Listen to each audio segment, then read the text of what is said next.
¿Qué tal? Buenos días todavía. Antes de avanzar con el tema 2 de la unidad 3 de tornillos, la clase anterior, para las personas que no entraron a la clase el día de ayer, observamos que la ecuación de diseño que marca en el libro del spot, la voy a marcar aquí con un rectangulito. Esta ecuación de diseño está mal. En lugar del esfuerzo último de tensión, que es este, debe de ser el esfuerzo de fluencia. Esfuerzo de fluencia. Entonces el esfuerzo de fluencia, pues recordando un poquitito, es el esfuerzo SYP.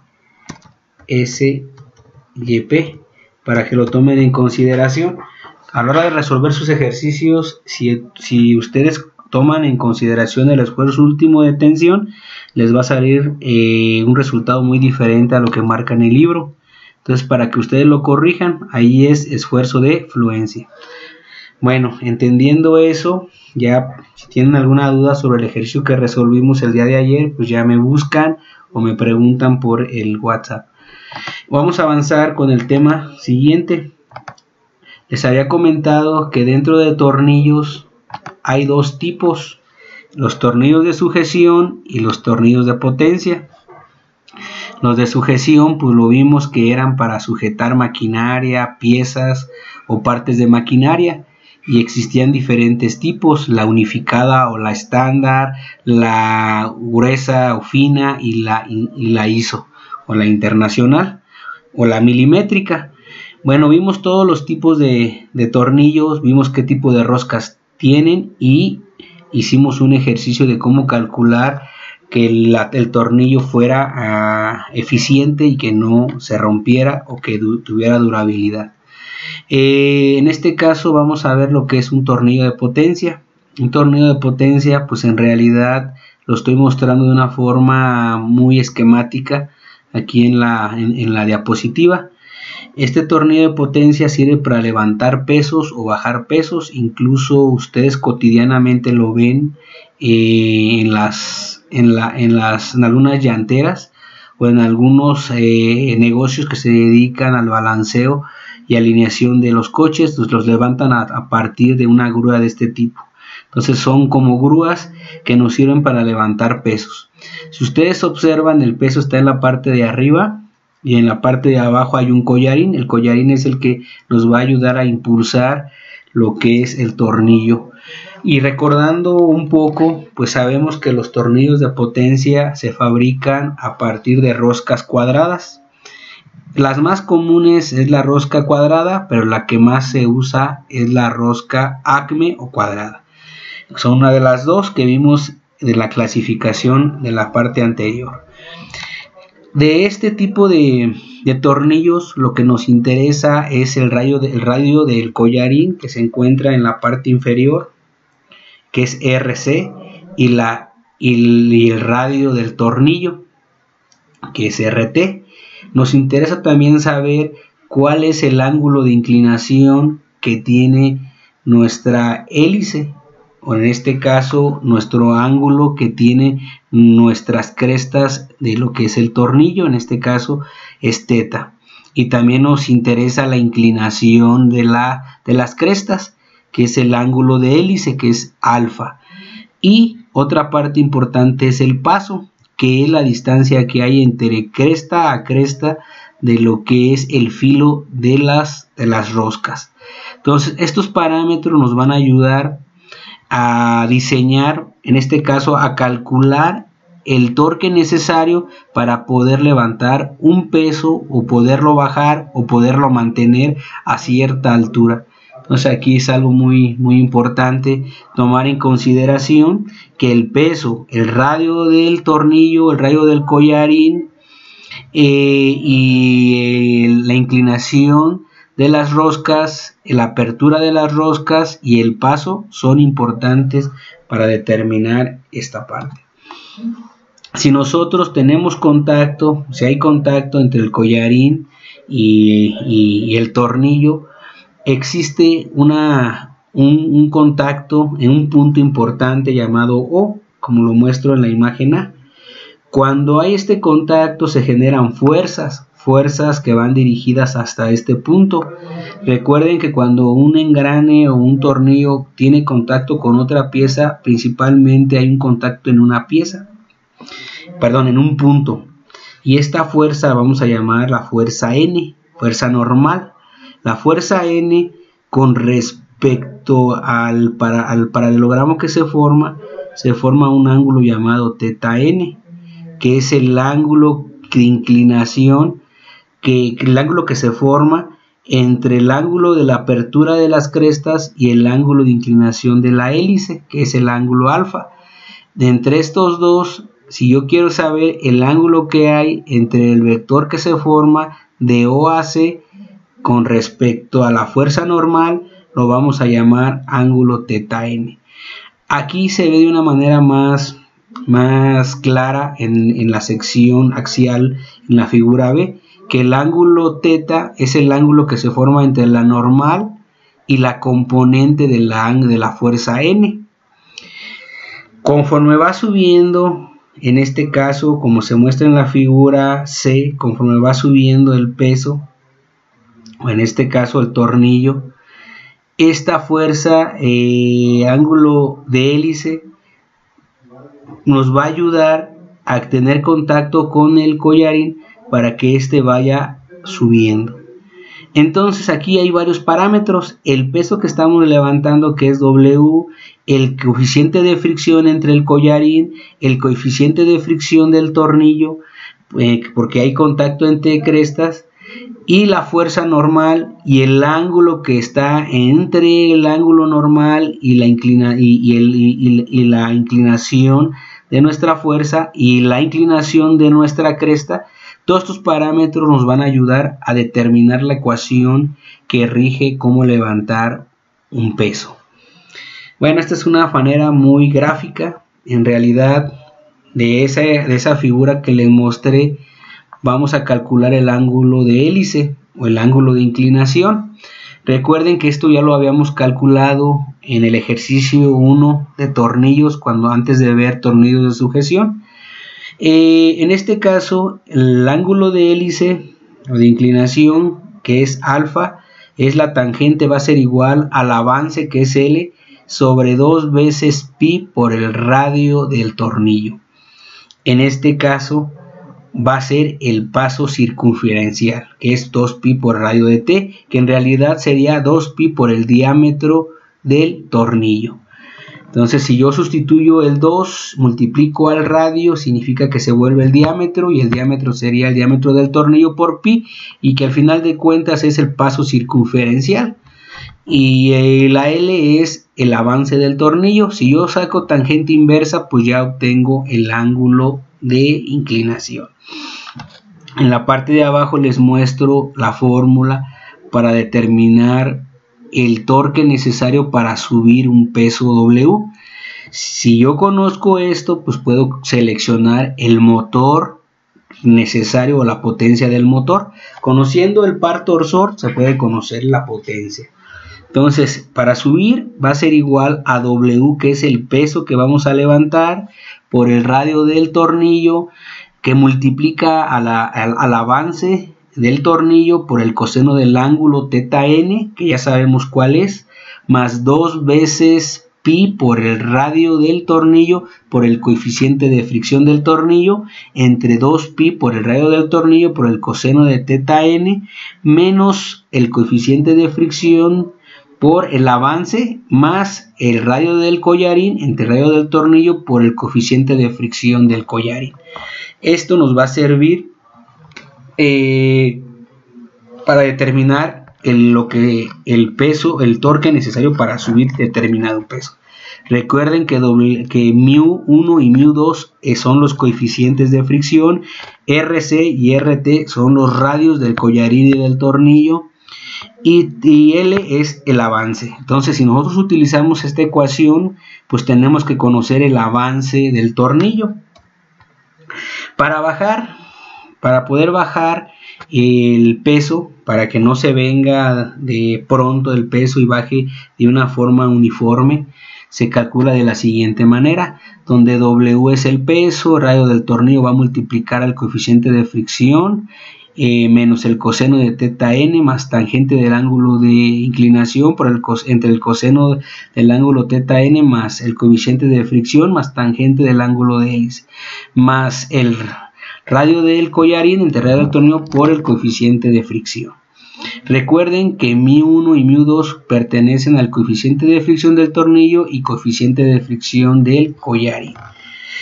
Si nosotros simplificamos esta ecuación y en lugar de utilizar la ecuación de arriba, utilizamos la ecuación que está en la parte de abajo, se va a diferenciar en que en la parte de abajo estamos utilizando el avance L y en la ecuación de arriba no hay L. Si no conocemos el avance podemos utilizar la ecuación de arriba, y si conocemos el avance podemos utilizar la ecuación de abajo. Entonces son las mismas ecuaciones, la única diferencia es que en una hay avance, que es la parte de abajo L, y en la parte de arriba no conocemos el avance. Entonces esa es la mala diferencia. Si nosotros queremos calcular el torque necesario para que el tornillo no se regrese, que se le llama irreversibilidad del tornillo, que el tornillo, si lo subimos a cierta altura, permanezca estático, pero que este no se regrese o que no se baje ni siquiera unos centímetros, le llamamos irreversibilidad del tornillo, y lo vamos a calcular a partir de la siguiente ecuación, que es T3.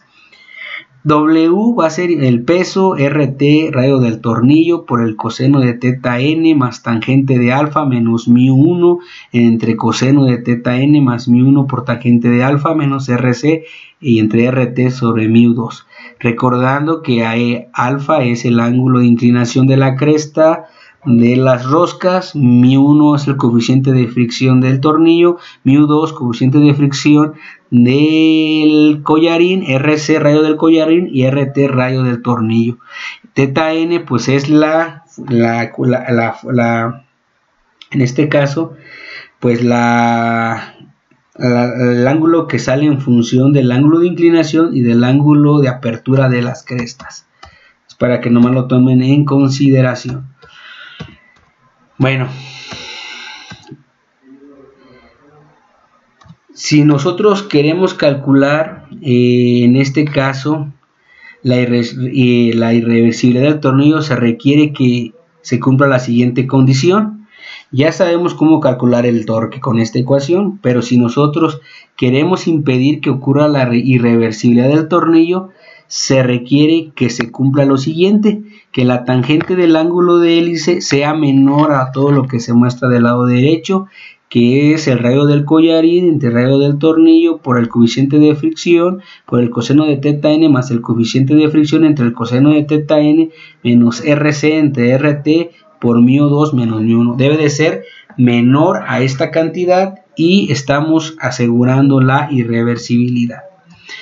Para determinar la eficiencia del tornillo vamos a determinar el coseno del ángulo de teta n menos μ1 por la tangente del hélice entre el coseno de teta 1 más μ1 por la cotangente del ángulo de hélice, y de esta manera podemos determinar la eficiencia del tornillo que estemos diseñando.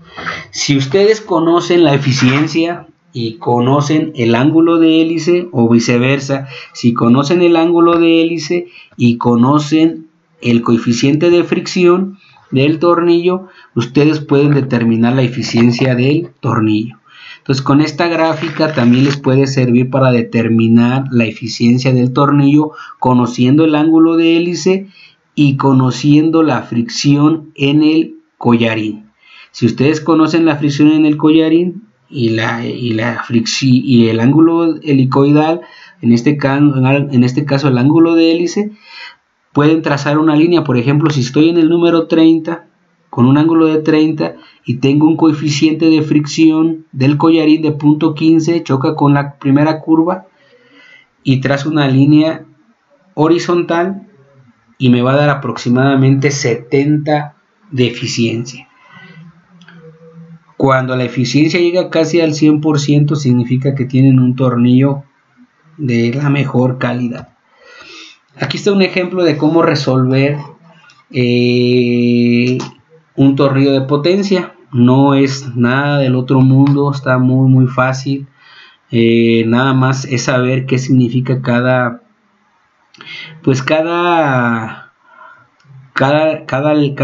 variable de las fórmulas. Por ejemplo, aquí dice una rosca Acme cuádruple, significa que tiene un paso multiplicado por 4, que es lo que vimos en la literatura. Es una rosca Acme cuádruple de 1 pulgada de diámetro exterior, tiene un paso de 0.2 pulgadas.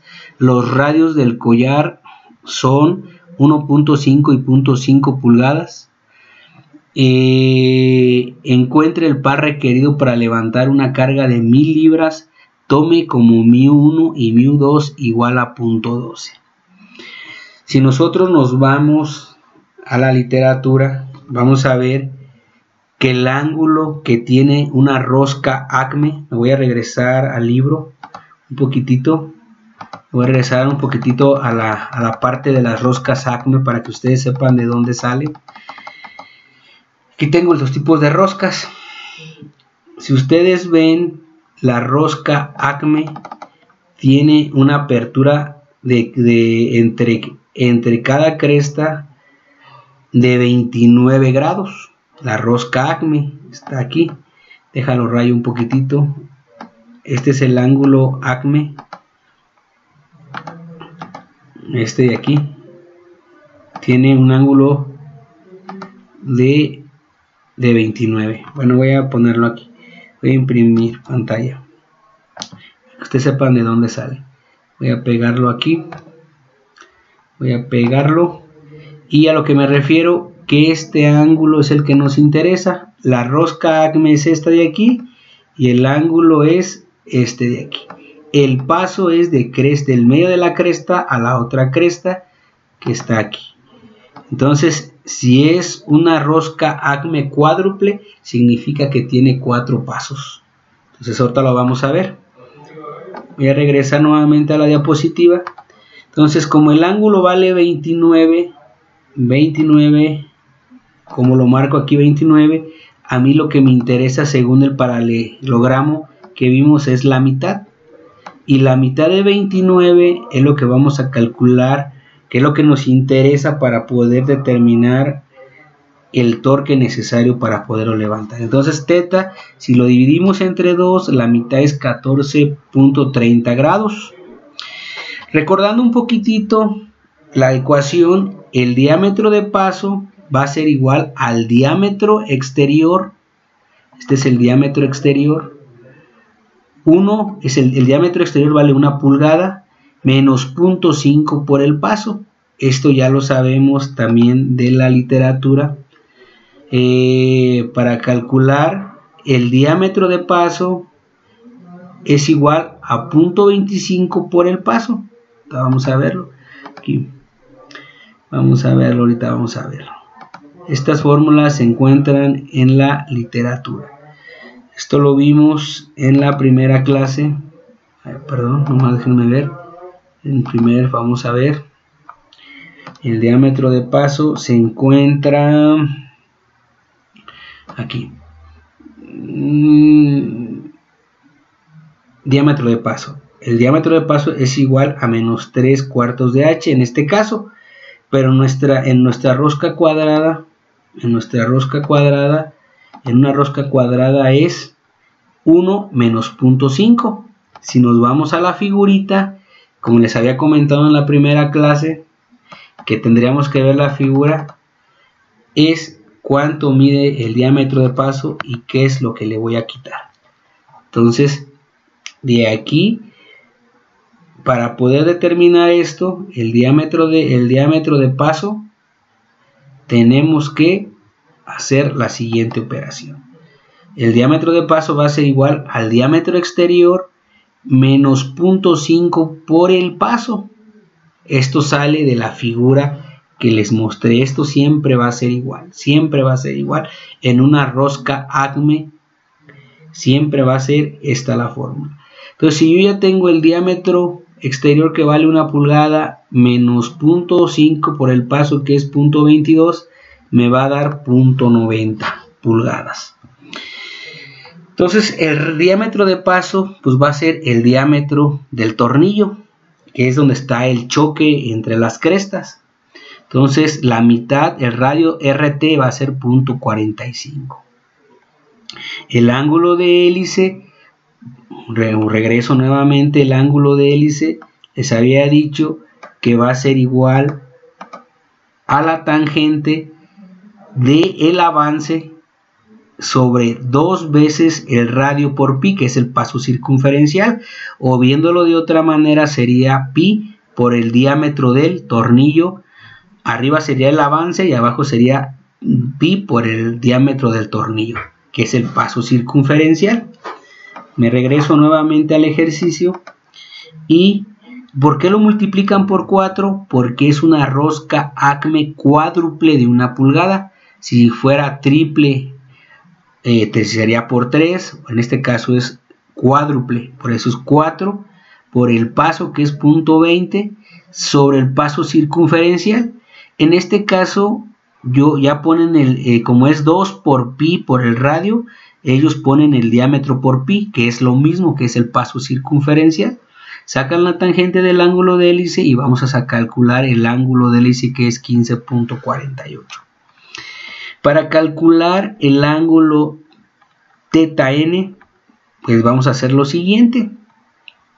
En este caso vamos a multiplicar, si ustedes observan, viendo la fórmula en la literatura, vamos a verlo en la literatura, permítanme, para que vean de dónde sale esa fórmula y también la contemplen.